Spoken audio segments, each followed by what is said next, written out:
曼聯消息，如果曼聯晉級到歐霸杯決賽並且成功獲勝的話呢，亦都意味住卡斯米魯嘅周薪將會提高到50萬英鎊啊！呢個薪資水平亦都同第二次嚟到曼聯嘅 C 朗薪資係相同嘅。潛在嘅成本提升可能會促使到俱樂部啦，高管會考慮令到卡斯米魯離開球隊啊！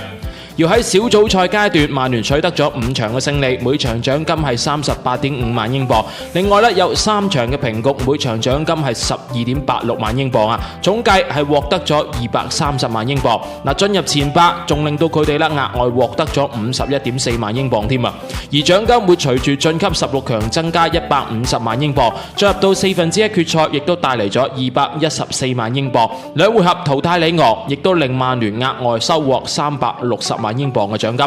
如果曼聯能夠喺畢爾包呢邊嘅比賽完成任務啦，佢哋將會因入決賽獲得600萬嘅英鎊。如果最終捧杯，仲會獲得600萬英鎊。呢個亦都意味住如果曼聯一路奪冠，今個賽季嘅歐霸杯獎金總額會達到2120萬英鎊啊！馬古尼亦都希望同曼聯簽訂一份新嘅合同，咁目前嘅合同將會喺下個賽季到期啊！呢位英國球員最希望嘅係喺奧脱福結束佢哋自己嘅職業生涯。